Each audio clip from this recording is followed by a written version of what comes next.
Hello दोस्तों, हमारे YouTube channel में आप सभी का स्वागत है। आज की इस वीडियो में हम एक बहुत ही पॉपुलर स्मॉल कैप स्टॉक के ऊपर फुल एनालिसिस करने वाले हैं, जिसमें फर्स्ट ऑफ ऑल यहाँ पर हम इनकी बिजनेस को समझेंगे कि किस प्रकार के इनकी बिजनेस है एंड बिजनेस के अंदर पास्ट में कैसा ग्रोथ रहा है। फिर यहाँ पर हम इनके फंडामेंटल्स देखेंगे, profit and loss statement, sales growth, profit growth, ये सारी चीज़ों को देखेंगे। शेयर होल्डिंग पैटर्न देखेंगे। फिर यहाँ पर हम चार्ट्स के ऊपर डिस्कशन करेंगे एंड सबसे लास्ट में यहाँ पर हम ये भी डिस्कशन करेंगे कि as a long term investor अगर हम यहाँ पर इन्वेस्टमेंट करते हैं तो क्या यहाँ पर हम काफ़ी बढ़िया सी वेल्थ क्रिएट कर सकते हैं या फिर कोई ये गलत डिसीजन हमारी होने वाली है यहाँ पर इन्वेस्टमेंट की। ठीक है, तो चलो वीडियो को शुरू करते हैं। एंड मोस्ट इंपॉर्टेंट बात, यहाँ पर जो भी चीज़ें अभी डिस्कस की जाएंगी वो प्योरली एजुकेशनल पर्पज से होगी, तो कोई भी रिकमेंडेशन या फिर एडवाइस मत समझना। आपको इस वीडियो को देखने के बाद अगर इस स्टॉक में आप इंटरेस्ट लेते हो तो आपको फर्स्ट ऑफ ऑल इसके ऊपर खुद से स्टडी करनी है, रिसर्च करनी है एंड उसके बाद ही कोई इन्वेस्टमेंट से रिलेटेड डिसीजन लेनी है, या फिर आपको अपने फाइनेंशियल एडवाइजर से कंसल्ट जरूर से करनी है। ठीक है, तो चलो वीडियो को शुरू करते हैं। तो फर्स्ट ऑफ ऑल यहाँ पर हम इंट्रोडक्शन देखेंगे। ठीक है, तो जैसा कि आपको मैंने बोला कि ये एक स्मॉल कैप कंपनी है और काफ़ी पॉपुलर है। ठीक है, तो देखो कंपनी का नाम है उत्कर्ष स्मॉल फाइनेंस बैंक लिमिटेड। इससे आपको थोड़ा सा अंदाजा मिल रहा होगा कि यहाँ पर कहीं ना कहीं ये फाइनेंस और बैंकिंग से बिलोंग करने वाली कंपनी है। ठीक है, तो जी हाँ, बिल्कुल ये एक एनबीएफसी टाइप की कंपनी है, यानी कि नॉन बैंकिंग फाइनेंशियल कंपनी। और ये एक स्मॉल फाइनेंस बैंक है। ठीक है, जिनके अंदर छोटे छोटे टिकट साइज में लोन्स दिए जाते हैं। ठीक है, और काफ़ी सारे प्रकार के यहाँ पर लोन्स दिए जाते हैं लोगों को। और यहाँ पर अभी हम वो सारे प्रकार के लोन्स के बारे में भी समझेंगे कि किस किस टाइप के लोन्स ये देते हैं। यहाँ पर देखो incorporated in 2016, Utkarsh small finance bank is engaged in providing banking and financial services. ठीक है, तो ये banking and financial services provide करती है। देखो मैं एकदम अच्छी तरह से आप लोगों को समझाने की कोशिश कर रहा हूँ, तो वीडियो थोड़ी सी लॉन्ग हो सकती है, तो वो एडजस्ट कर लेना। और अगर मतलब वीडियो की स्पीड अगर आपको लग रही है कि काफ़ी स्लो में बोल रहा हूँ, तो आप थोड़ी सी जो वीडियो की स्पीड है वो बढ़ा सकते हो। ठीक है, और तब देख सकते हो। तो चलो यहाँ पर अब हम बिजनेस मॉडल के अंदर आते हैं। तो देखो कंपनी प्रोवाइड्स लोन्स, देखो किनको, यहाँ पर मुख्य रूप से महिलाओं को ये लोन प्रोवाइड करती है कंपनी। ठीक है, वो भी कोलेटरल फ्री। ठीक है, स्मॉल टिकट साइज में लोन्स जो कि इकोनॉमिकली एक्टिव पुअर वुमेन। ठीक है, फॉर इनकम जनरेशन पर्पसेस। ठीक है, तो ये लोन्स मुख्य रूप से ऐसी महिलाओं को प्रोवाइड करती है जो कि थोड़ी इकोनॉमिकली पुअर हैं और वो अपनी इनकम जनरेशन करना चाहती हैं, तो उस पर्पज से ये लोन प्रोवाइड करती है कंपनी, वो भी कोलेटरल फ्री है। तो चलो बढ़िया बात है।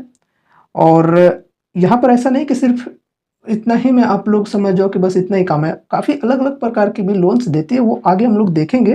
ठीक है, तो यहाँ पर देखो सर्विसेज के अंदर देखें तो देखो accounts and deposits, cards, insurance and investments loans, ये सारी चीज़ें हैं। की रेशियोज के अंदर अगर हम बात करें तो ये FY23 का डेटा है। ठीक है, तो एक साल पहले का डेटा है, अभी न्यू डेटा पब्लिश हो चुकी है, मतलब प्रोविजनल ही पब्लिश हुई है, जिनके अंदर FY24 की डेटा पब्लिश की गई है।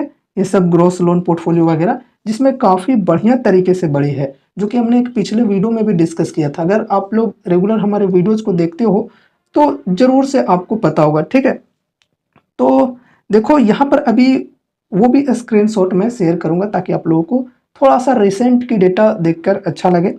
तो यहाँ पर ये तो पहले की डेटा है। ठीक है, ग्रॉस लोन की पोर्टफोलियो, आगे रिसेंट वाली भी अभी मैं दिखाऊंगा। ग्रॉस एनपीए की बात करें तो 3.23% थी, लेकिन नेट एनपीए की बात की जाए तो काफ़ी कम है, मतलब ठीक है, जो कि नॉन परफॉर्मिंग एसेट होता है। मतलब अगर जो एसेट है, जो पैसे अगर हमने किसी को दे दिया, ये बैंक वाले के थ्रू अगर माना जाए तो किसी को ये लोन दे दिया लेकिन वो भाग गया बंदा, तो वो पैसा इनका मतलब बर्बाद हो गया। ठीक है, तो वो नॉन परफॉर्मिंग एसेट कहलाता है। ठीक है, तो वही है नेट नॉन परफॉर्मिंग एसेट 0.39%, जो कि कुछ ज़्यादा नहीं है। अगर यहाँ पर 2% 3% ये रहती तो थोड़ा सा एक रिस्क माना जाता है। ठीक है, तो ग्रॉस एनपीए यहाँ पर मतलब टोटल एनपीए के अंदर बताया जा रहा है, लेकिन इसके अंदर भी काट छाट करने के बाद जो नेट एनपीए बचता है, मतलब जो मतलब नॉन परफॉर्मिंग एसेट है, वो वापस मतलब आने की चांसेज ही नहीं है। मतलब 0.1% ही चांसेस है कि वो मतलब एसेट वापस इनको मिल जाए। तो ऐसे में नेट नॉन परफॉर्मिंग एसेट बताया जाता है ये वाला परसेंटेज में, ठीक है। तो नॉन परफॉर्मिंग एसेट घट रही है किसी भी कंपनी में लगातार तो अच्छी है, बढ़ रही है तो काफ़ी रिस्क वहाँ पर बनता है, ठीक है। कासा रेशियो वगैरह वो आगे हम लोग देखेंगे, ठीक है। देखो यहाँ पर ये रिसेंट की डेटा लेकिन प्रोविजनल है, तो आगे चलकर इनकी जो ऑडिट कमेटी है उनके थ्रू कुछ चेंजेस भी हो सकते हैं, लेकिन उतने भी चेंजेस की एक्सपेक्टेशन मत रखना कि यहाँ पर पूरा सरासर यहाँ पर जो डेटा पब्लिश की गई है वो गलत हो जाएगी, ऐसा नहीं है। ये भी डेटा कंपनी वाले ने ही पोस्ट किया है, ठीक है। तो देखो यहाँ पर जो ग्रॉस लोन पोर्टफोलियो है, पिछले बार हमने FY23 में क्या देखा था, लगभग 13,000 करोड़ के समथिंग था, लेकिन अभी देखो 18,299 करोड़। देखो मार्च 31 2023 की बात करें तो 13,957 था, ठीक है। तो देखो ईयर ऑन ईयर बेसिस पे ग्रॉस लोन की पोर्टफोलियो ये भी बढ़ी 31% से। टोटल डिपॉजिट्स देखो ईयर ऑन ईयर में 27.4% बढ़ा है। कासा डिपॉजिट्स यानी कि करेंट अकाउंट सेविंग अकाउंट में डिपॉजिट्स बढ़े हैं 25.1% ईयर ऑन ईयर बेसिस पे। फिर रिटेल टर्म डिपॉजिट की बात करें तो 42.9% से, बल्क टर्म डिपॉजिट की बात करें तो 12.3% से। फिर यहाँ पर क्वार्टर ऑन क्वार्टर की बात करें तो इसमें भी देखो काफ़ी बढ़िया तरीके से बढ़ी है इनकी gross loan portfolio, term deposit या फिर कासा डिपॉजिट, ये सारी चीज़ें देखो काफ़ी बेहतरीन तरीके से बढ़ी है, चाहे हम ईयर ऑन ईयर बेसिस पे बात करें या फिर क्वार्टर ऑन क्वार्टर बेसिस पे, ठीक है। तो चलो बढ़िया है। अब यहाँ पर हम प्रोडक्ट पोर्टफोलियो के अंदर आ गए हैं। देखो एसेट पोर्टफोलियो के अंदर किस किस प्रकार की ये लोन देती है ये अब आप लोग समझना, ठीक है। तो देखो यहाँ पर joint liability group loans, individual loans, फिर यहाँ पर retail loans that include unsecured loans. तो यहाँ पर अनसिक्योर्ड लोन भी कंपनी देती है। तो थोड़ी सी देखो अनसिक्योर्ड लोन अगर किसी कंपनी में ज़्यादा है तो वो कंपनी में थोड़ा सा रिस्क होता है, ठीक है। सिक्योर्ड लोन जिसमें कोई जो कंपनी है वो कोलेट्रल रख के मतलब कुछ सामान प्रॉपर्टी गिरवी रख के लेती है तो अच्छी होती है, वो एक सिक्योर लोन हो सकती है, ठीक है। तो ये चीज़ ध्यान रखना कि अनसिक्योर्ड लोन कोई भी एनबीएफसी में ज़्यादा नहीं होने चाहिए, कम होगा तो चलेगा लेकिन बहुत ही ज़्यादा नहीं होने चाहिए, ये भी आपको ध्यान रखना चाहिए, ठीक है। Such as business loans and personal loans and secure loans such as loans against property. देखो जैसे अभी हमने बात किया कि कुछ ना कुछ कोलेट्रल रख के अगर मतलब लोन देती है तो वो सिक्योर्ड लोन हो जाती है, ठीक है। तो लोन्स अगेंस्ट प्रॉपर्टी मतलब ये सिक्योर्ड लोन भी प्रोवाइड करती है, और अनसिक्योर्ड लोन के अंदर क्या आ जाता है, business loans and personal loans, ठीक है। अब यहाँ पर अगर हम देखें ये सब भी देखो short term and long term loan facilities to SMEs, mid and large corporates and institutional clients, इनको भी ये लोन देती है short term and long term दोनों टाइप से, ठीक है। स्मॉल एंड मीडियम एंटरप्राइजेज को यानी कि देखो एसएमईज, ठीक है। हाउसिंग लोन भी ये देती है, ठीक है। कॉमर्शियल व्हीकल कंस्ट्रक्शन इक्विपमेंट्स के लिए भी लोन देती है। गोल्ड लोन्स भी कंपनी देती है, ठीक है। ये लॉन्च हुई थी गोल्ड लोन की सुविधा यहाँ पर 2022 में, ठीक है, FY 2022 में, ठीक है। तो यहाँ पर ये सारी चीज़ें आप लोगों ने देखा भी। अब यहाँ पर लाइबिलिटी पोर्टफोलियो के अंदर देखें तो इसके अंदर देखो the bank offer saving accounts, current accounts and a variety of term and recurring deposit accounts, ठीक है। The total number of deposit customers has more than doubled from 0.88 million end of March 2021 to 2.04 million end of March 2023। तो काफ़ी बढ़िया तरीके से मतलब जो इनके डिपॉजिट कस्टमर्स हैं ये बढ़े हैं 2021 से 23 के फाइनेंशियल ईयर में, और अभी तो यार 24 तक और भी ज़्यादा बढ़ चुकी है, ठीक है। और उसके बाद यहाँ पर जोग्राफिकल प्रेजेंस देखें तो भाई यहाँ पर देखो वैसे मैं बोल देता हूँ जो ईस्ट इंडिया है इधर काफ़ी ज़्यादा ये फैला हुआ है, ठीक है। जैसे बिहार बोले तो बिहार में सबसे ज़्यादा ये फैली हुई है ये कंपनी, ठीक है, ये स्मॉल फाइनेंस बैंक। देखो their operations spread across India and are present in 26 states and union territories, with 830 banking outlets and 15,424 employees as of March 31 2023। ठीक है, तो पिछले फाइनेंशियल ईयर का डेटा, अभी और भी ज़्यादा ये बढ़ी हुई देखने को मिल सकती है। ठीक है, एंड यहाँ पर देखो 27.35% of their banking outlets were located in unbanked rural centres. ठीक है, देखो गाइस, एक चीज़ मैं आपको बोलना चाहूँगा कि जो स्मॉल फाइनेंस बैंक्स होते हैं वो ज़्यादातर रूरल एरिया को कवर करके चलते हैं शुरू में। ठीक है, क्योंकि रूरल एरिया में लोन्स की सुविधा उपलब्ध नहीं हो पाती है ज़्यादा। ठीक है, और छोटे साइज की जो लोन है वो नहीं मिल पाती है। इस वजह से ये small finance bank rural area को मतलब कवर करके चलती है। रूरल एरिया में छोटे छोटे अमाउंट्स में लोगों को लोन देकर अपना बिजनेस बढ़ाती है। ठीक है, ताकि रूरल एरिया में जो पब्लिक है उनको भी फ़ायदा हो जाए और कंपनी को भी फ़ायदा हो जाए। ठीक है, तो अब यहाँ पर हम रीजन वाइज बैंकिंग आउटलेट्स देखें तो नॉर्थ में देखो 339, वेस्ट में 84 और साउथ में 28, ईस्ट में सबसे ज़्यादा 379 बैंकिंग आउटलेट्स हैं, जो कि काफ़ी बेहतरीन है। तो इसके अंदर ही बिहार आ जाता है। ठीक है, तो बिहार में सबसे ज़्यादा मतलब ये चल रही है। ठीक है, उसके बाद मे बी यूपी में। ठीक है, देख लेना आप लोग, यूपी में भी काफ़ी ज़्यादा इनके बैंकिंग आउटलेट्स हैं। अब यहाँ पर हम इनके फंडामेंटल्स की ओर बढ़ेंगे तो देखो यहाँ पर मार्केट कैप की बात करें तो 5957 करोड़, अप्रॉक्स 6000 करोड़ का मार्केट कैप मान सकते हैं, जो कि काफ़ी छोटी है। ठीक है, इस हिसाब से कंपनी एक स्मॉल कैप हो गई। और यहाँ पर देखो रिटर्न्स भी काफ़ी बढ़िया मिल सकते हैं और रिस्क भी काफ़ी बढ़िया है। ठीक है, ये आपको ध्यान में रखना होगा। स्टॉक के पी की बात करें तो 12.6 है, इंडस्ट्री पी 12.9, तो इस हिसाब से फेयर वैल्यूड माना जा सकता है। ठीक है, अब यहाँ पर आरओसी की बात करें कुछ खास नहीं, 9.37% है मात्र। डेब्ट टू इक्विटी है 8 का, तो डेब्ट टू इक्विटी ज़्यादा है क्योंकि यहाँ पर देखो डेब्ट 16,060 करोड़ का है। तो इस प्रकार की कंपनीज में जनरली कर्ज ज़्यादा देखने को मिलते हैं, तो डेब्ट टू इक्विटी से यहाँ पर उतना ज़्यादा फर्क तो नहीं पड़ता। लेकिन यार अगर कंपनी का मैनेजमेंट ठीक नहीं है तो फ़र्क पड़ना चाहिए ये भी, क्योंकि इतना ज़्यादा कर्ज जितना कि मार्केट कैप ही नहीं है उतना कंपनी का। ठीक है, देख सकते हो लगभग 6000 करोड़ का मार्केट कैप है और 16,000 करोड़ का तो सिर्फ कर्ज ही है। तो अगर हम बैंकिंग एंड फाइनेंशियल कंपनीज की बात करें तो इनके अंदर नॉर्मल सी चीज़ होती है, कर्ज ज़्यादा होता ही है, क्योंकि ये लोगों को कर्ज लेना पड़ता है दूसरों को कर्ज देने के लिए। लेकिन ऐसा भी नहीं है कि आप सब कंपनी जो भी बैंकिंग एंड फाइनेंशियल सर्विसेज से बिलोंग करने वाली है उनके अंदर आप मतलब आंख बंद करके भरोसा कर लो कि डेब्ट टू इक्विटी कोई दिक्कत नहीं है, 10, 12, 15, 20 भी रहे कोई दिक्कत नहीं है। लेकिन फिर भी देखना जरूरी होता है। ठीक है, बाकी सारे पैरामीटर्स को भी साथ में देखना होता है।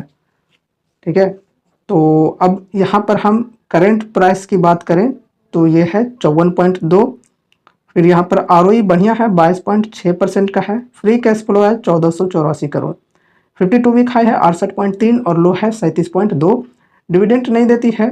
फेस वैल्यू 10 रुपये का और अर्निंग पर शेयर 4.79 रुपये का। ठीक है, नेक्स्ट यहाँ पर हम पी रेशियो के अंदर आएंगे तो देखो ये है पी चार्ट जो कि 5 साल का है। ठीक है, यहाँ पर 5 साल में सबसे हाई की बात करें तो लगभग 13.5 का पी था, जो कि अभी देखोगे अभी के समय में तो घटी हुई देखने को मिल रही है। ठीक है, देखो कितना है 12.6, इस लेवल पर देखो ये 12.6 है।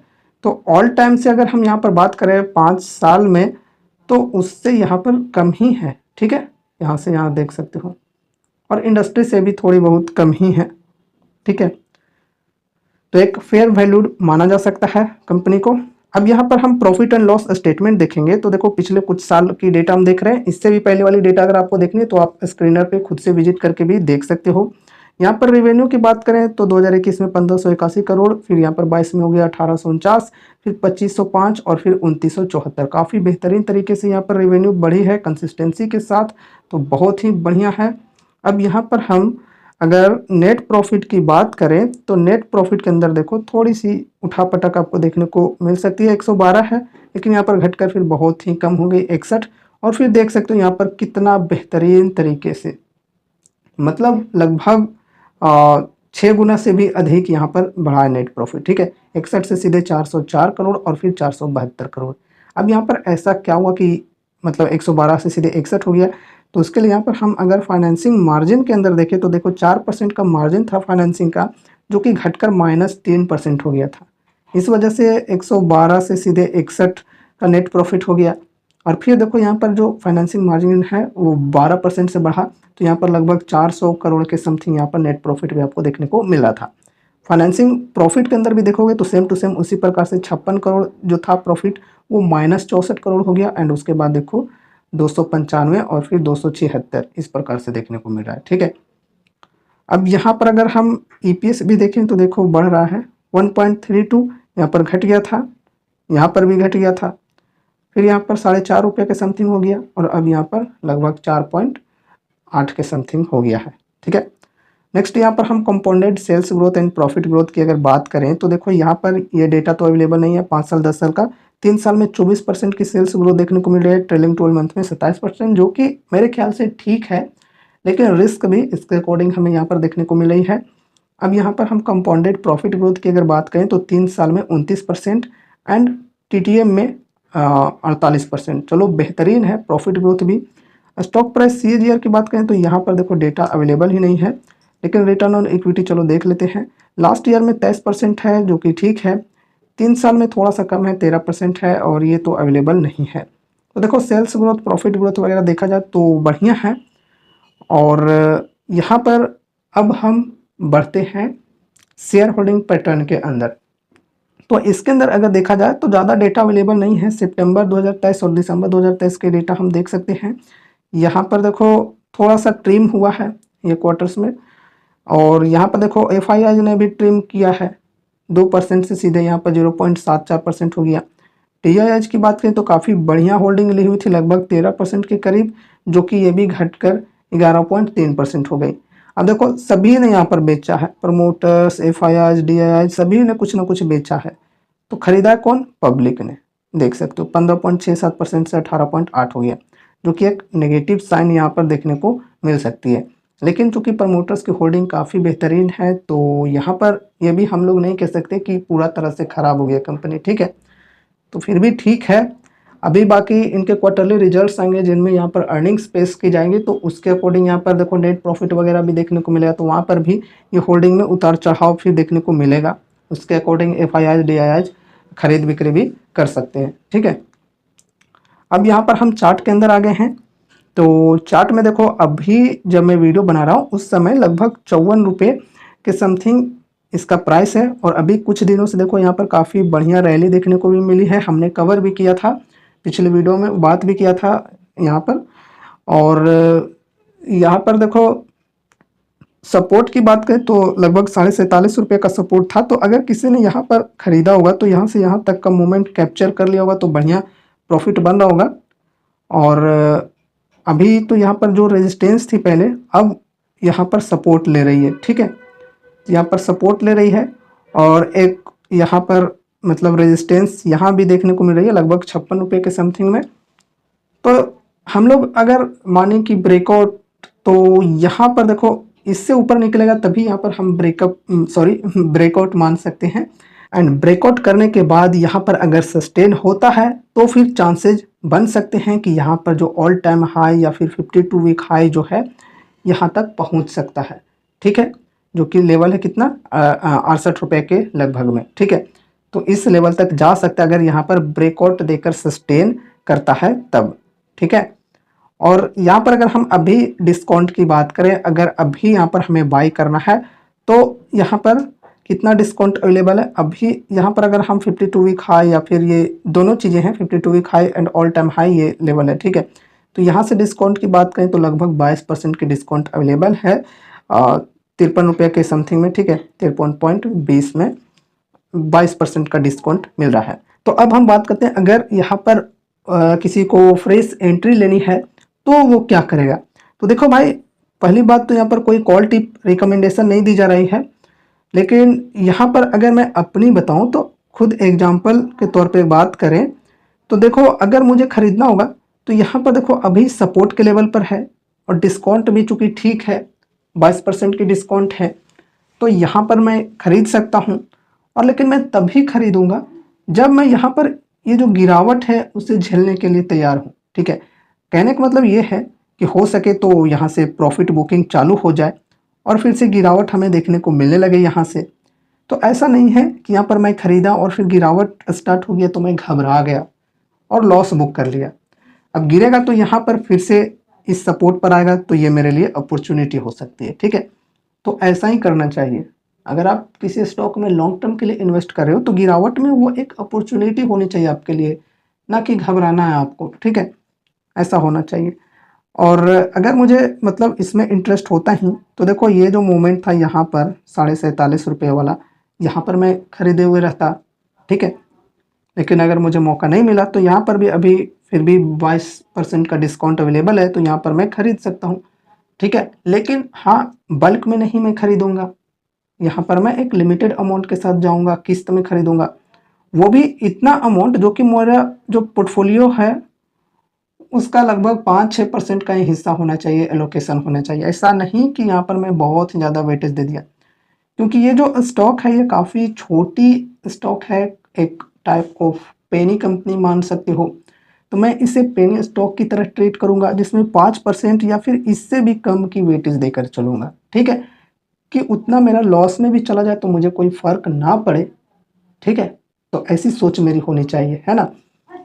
अब यहाँ पर देखो, बात करें अगर लॉन्ग टर्म के लिए कि क्या लॉन्ग टर्म में ये कंपनी ग्रो कर सकती है, तो देखो गाइस, पहले अगर हम सेक्टर की बात करें, एनबीएफसी सेक्टर, तो देखो सेक्टर बढ़िया है, सेक्टर ग्रोइंग है, आगे चल के ग्रो कर सकती है, इसमें कोई शक नहीं है, ठीक है। सबको ज़रूरत पड़ती है लोन्स वगैरह लेने की, किसी न किसी काम से, किसी न किसी ज़रूरत पे, ठीक है।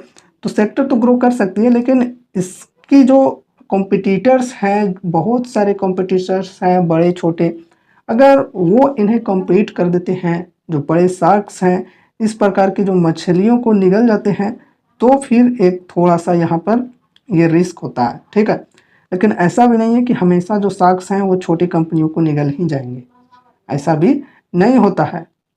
कभी कभी ये जो छोटी कंपनियां हैं ये भी बड़ी हो जाती हैं, ठीक है, और जो शार्क्स हैं उल्टा उन्हीं को निगल जाती हैं, ठीक है, और ये उनके जगह पर तैरने लगती है पूरे बाजार में, ठीक है। तो ऐसा भी होता है। तो ये तो मैनेजमेंट पर डिपेंड करता है कि मैनेजमेंट कैसा है, कैसे संभाल पाता है कंपनी को। बाकी यहाँ पर अगर हम सेल्स ग्रोथ, प्रॉफिट ग्रोथ अगर देखें पिछले 3 साल में तो काफ़ी बेहतरीन तरीके से रहा है। 5 साल 10 साल का तो अवेलेबल नहीं है, ठीक है। तो उस हिसाब से देखा जाए तो ठीक है, लेकिन एक लिमिटेड अमाउंट के साथ अगर मुझे इन्वेस्ट करना होगा तो मैं करूँगा। वैसे मैं यहाँ पर इन्वेस्टेड नहीं हूँ, ये भी मैं ईमानदारी से आपको बता दे रहा हूँ, ठीक है। तो एक लिमिटेड अमाउंट के साथ मैं ट्राई करूँगा। और एक पेनी स्टॉक है तो यहाँ पर रिस्क एंड रिवॉर्ड भी आपको ध्यान में रखना है कि रिस्क बहुत ही ज़्यादा है, चाहे तो आपके पूरे पैसे डूब सकते हैं या फिर जो आपने इन्वेस्ट किया है वो मल्टीफोल्ड रिटर्न भी हो सकते हैं। 6,000 करोड़ का सिर्फ है मार्केट कैप इसका। अगर 6,000 करोड़ से यहाँ पर 30,000 करोड़ भी हो जाता है इसका मार्केट कैप तो आपका जो रिटर्न है वो 5 गुना हो जाएगा, ठीक है। तो ये चीज़ें हैं रिस्क एंड रिवॉर्ड्स वाली। तो इन चीज़ों को आपको ध्यान में रखकर ही अपना डिसीजन लेना है या फिर खुद से भी स्टडी एंड रिसर्च करनी है, ठीक है। रिस्क तो यहाँ पर बहुत ही ज़्यादा है, रिवॉर्ड्स भी बहुत ज़्यादा है, लेकिन अगर आपको पेनी स्टॉक से डर लगता है तो फिर आपको मतलब बड़े कंपनीज में इन्वेस्ट करना चाहिए, ठीक है। ये उन लोगों के लिए ठीक है जो लोग मतलब एक लिमिटेड अमाउंट में मतलब आजमाना चाहते हैं पेनी स्टॉक्स के थ्रू, कि देखते हैं चल जाए तो ठीक है, नहीं तो कोई दिक्कत नहीं है, चली तो चांद तक नहीं तो शाम तक, ठीक है। सो गाइस, ये रही हमारी आज की वीडियो उत्कर्ष स्मॉल फाइनेंस बैंक से रिलेटेड। अगर अभी भी कोई क्वेश्चन है आपके मन में, कोई डाउट्स हैं तो आप कमेंट के माध्यम से हमसे पूछ सकते हो। और अभी हमने जो भी चीज़ें डिस्कस की इस स्टॉक से रिलेटेड वो प्योरली एजुकेशनल पर्पज से की, तो कोई भी रिकमेंडेशन या फिर एडवाइस बिल्कुल भी मत समझना, ठीक है। और इस स्टॉक के बारे में जानने के बाद अगर आपको थोड़ा बहुत भी इसमें इंटरेस्ट आ रहा है तो अब आपको इसके ऊपर खुद से भी स्टडी करनी है एंड रिसर्च करनी है, उसके बाद ही कोई इन्वेस्टमेंट से रिलेटेड डिसीजन लेनी है, ठीक है, या फिर आपको अपने फाइनेंशियल एडवाइजर से भी कंसल्ट करनी है। सो आज की इस वीडियो में बस इतना ही। अगर आपको हमारी ये वीडियो पसंद आई तो इस वीडियो को लाइक करके चैनल को सब्सक्राइब जरूर से कर देना, और मिलते हैं अगले नए वीडियोज़ के साथ। तब तक के लिए बाय बाय।